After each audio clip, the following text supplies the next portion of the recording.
Timedia me botan nyina nse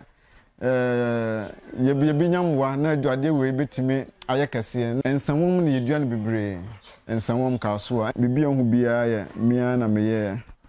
ne blending no na it take time pa dia me bisa na say 10,000 a year last year say yetime nya machine a etibetime blend pineapple na say raw material do na doba nyina 1 or 2 kra emma ne other process ni nyina ye easy hwi ni preservative beer ni nanso betime asiwo up to 2 years and na men kan we nso ewu obi adwuma say yen drinks na aba no enu ni doso.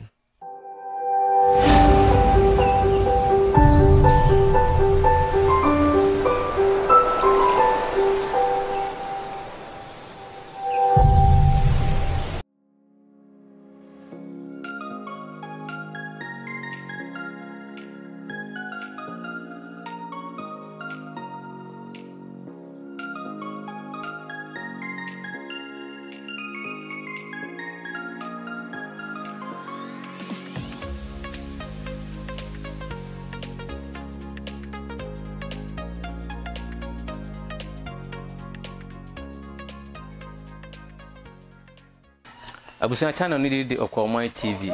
ewo YouTube, Facebook baby a subscribe na like na share sede be onyonko so ebetimi anya bi ahwe sede mo ni na abena ya the content quality content ebremu na ene ma ba bi pimo Kwahu Abetifi ene yinu abema ba ko eba betwetwe nkomo na ni nyina ne se na menam a me pe bibi e de agu me minim na mani bo eye drink bi so ana meche nipa nse onyi sa drink ni ma na me hwa ade me hwe ne kese pineapple juice a ya chro ehon eye Osika pineapple juice ena ja me di begu me minim na me hwe the way ade ne etina na mse de me hwe nipa kon ye no anase making kan eye bottle no kakra na me di hu se no se nipa na oye no o hye Abetifi ha ya na oye drink no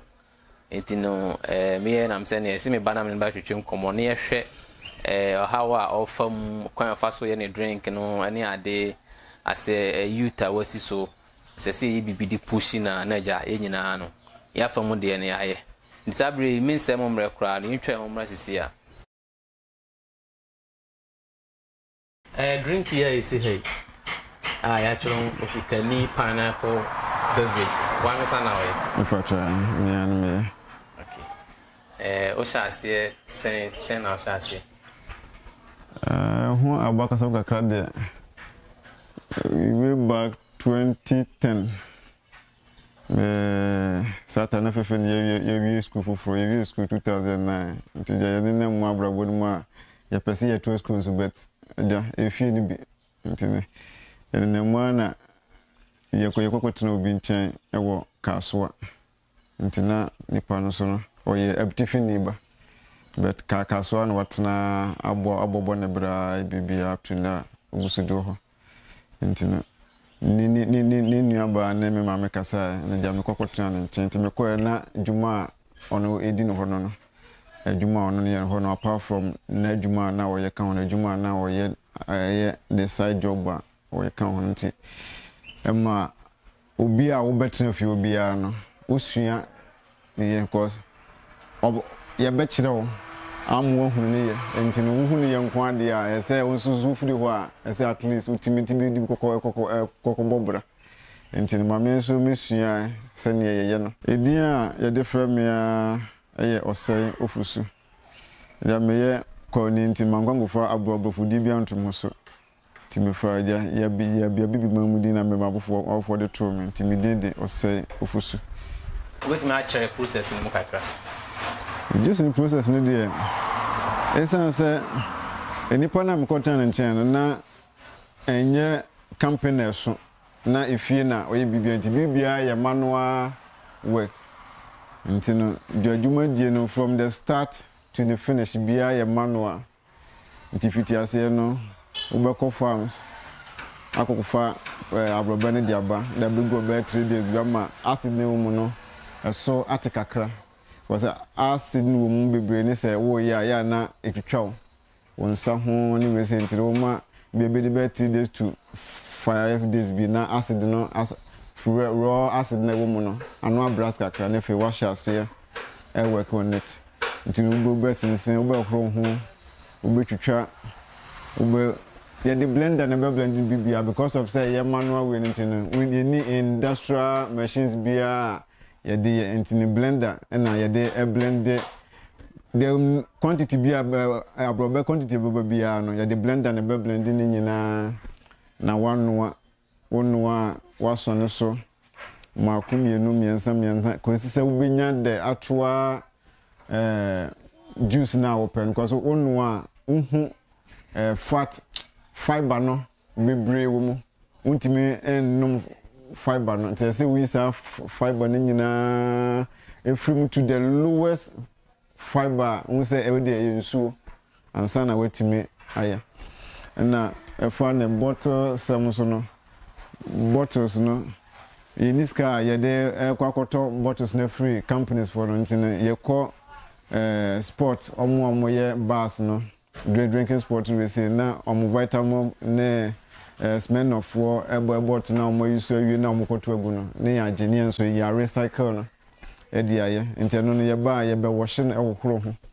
ya ehoro ho wie no one noa de agu insuma noa over 100 degrees because of say wako for ente say we use germs ni nyina efiri mu to be noa bottles no over 100 degrees ansana wo juice na wa prepare so no ni nyina gumu abottle bottle wi nso a wasan the drink na wa bottle ni nyina asan gujemu asan noa over 100 degrees because of say ebia wo bottle no bibi kitu bi to mu a wanfo ani ahu se ne eko nipa yemu ntine se sa ne mani nyina ewu efrim nti me tina ho afe na me stan eba back ti me ba na me pese me ye bed na enyema me hia de na minya bi nto nti mane che nti last 2 years ya me na maja Facebook ya me ya me kokopi company bi so na the machines are na me pe de I started business no muton bi na me pick number me frɛ no so omu bu ho na nkra ka ba ko ne se ne on fon to me be pe besia bi e de kokoto ba nti ne last year once 2022 year na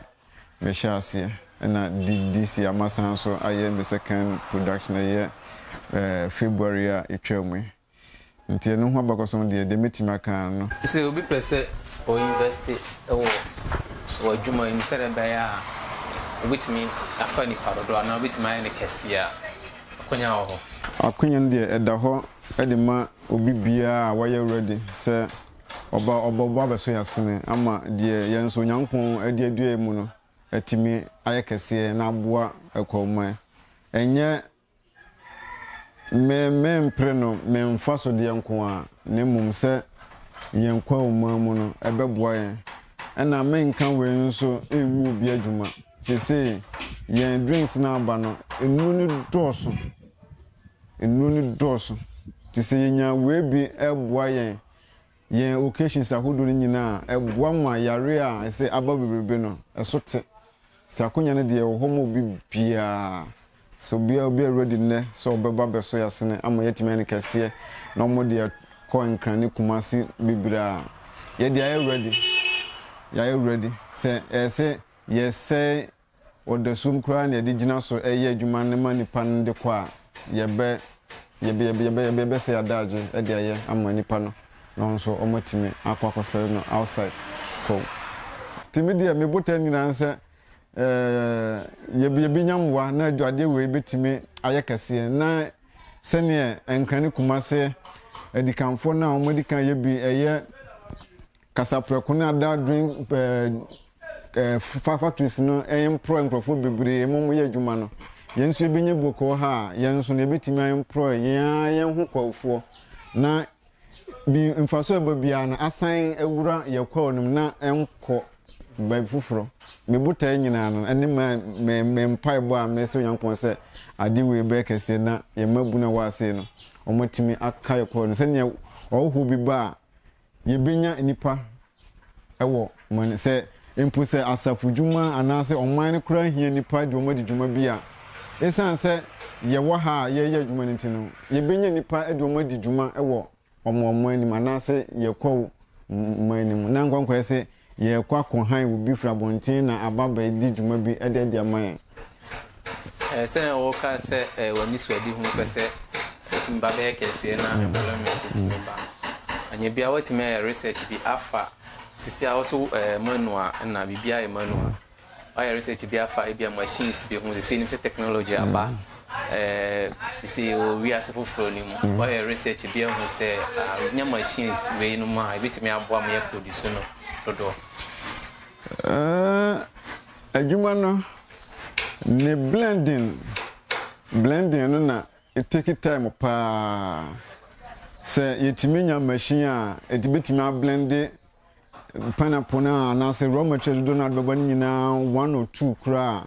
ema ne ada process ni nyina ye easy e de maintain for na no de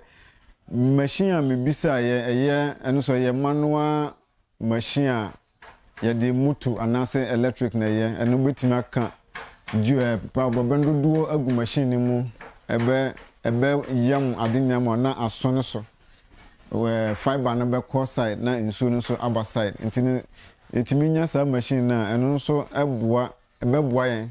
ama yetimi aye adwuma no ene ebe ne manual kura time a blending be ebeji ye time bebre no because the more na cheno na abrobe no so ferment this etimi nya no nya wosensen ya wie na unya nyina gu ade ba kum na blend no e bia once ana mienu a ne stone ne we ne die I think say e be easy the man na me bisa bi no for manual we say no eno it is my machine na omode eye ejo aben ede anwo no eno bu na bisa last year me sha say me bisa ne nipa no wasama kase o say e benya bi be 10,000 I just said the machine now can do Ghana. Ebu Ghana here. Ebu Ghana say book buha mission de akra wo mu. Aye de bi ma weather forecast omunya ombetimi aye na yakototo parta ese yakototo free store shops in Lebanon. No e da ba kan na omaye e da ma be de waye wi na yakototo de me bi say no say 10,000 last year early last year. This year the mintimi hunu price was a sage. Okay, I'm running saying fancy be a machine when ya a day quite of first of raw materials. Raw materials no say no me problem eh how nipa be hunu aden kwa de dikan say nipa ne hunu a ene say ensamom ne yedua ne bebre ensamom ka so a ene ensamom kra na wo order kra na wo ka kofa bakra I think say ebe cost the bet eno so be boa madwuma na tumpon nti say see and me focus nyan say me sell we say na ma enipa bebre ahunu ade na amede aba no sene tie go so bu hono ma wa hunu bet onim sene tie esan say the raw materials no and I want to say raw materials no boarding until what they body bounce wa for now no me ton say me pemfa so but say a car body and at least say wunya say na obetimi asan de ahye akoto foforo e de ababaye but raw materials no boarding no wo ton a wo de obi bisa kra no wo ton ma na o say office bia ne boarding ntinsi yenya na kasi mu I think say no mumu so beboa ma cost no less because last year do me fire no this year me koto no price near times 2 the same quantity na koto na price near times 2 no buy no say udi kakra to so because we can say we so times no the same amount be to cost na say udi kakra to say ne ubetimi nya ade no raw materials no titi raw materials ne here ubetimi nya na niema no Osika na esan watimi akofofoforo de ababaye de etwa to a mpese meka ekire yen emai from mikura miwom Abetifi Kwahu man Eastern region kosi Ghana man ne obibia opese obeso yasene ye bie yapono ato oba so oba beso yasene yenso ye no ebetena ase na enhihye bia hu bia no yaye na yama adwuma no atime atumpon ase enkrane adawe no omoye bi nti yenso pese yenso yekọ wase no because me say yekọ wase no ye ni bi wo ha enkokọ no mo se obi ye bi betimi hu ba bi poten nipa no eye bi ti bu poso ade ase me nko ane nipa medikan amaye bi wo ha nti se omo betin so ase na yekọ wase no yetimi atretre mu ama ye bibie bebre shop bebre ane ye ya na de akọ same price so joint na obia tafa ho no yaye na ye de akọ no so omotimi anya biato na yekọ wase nso yetimi employ nipa bebre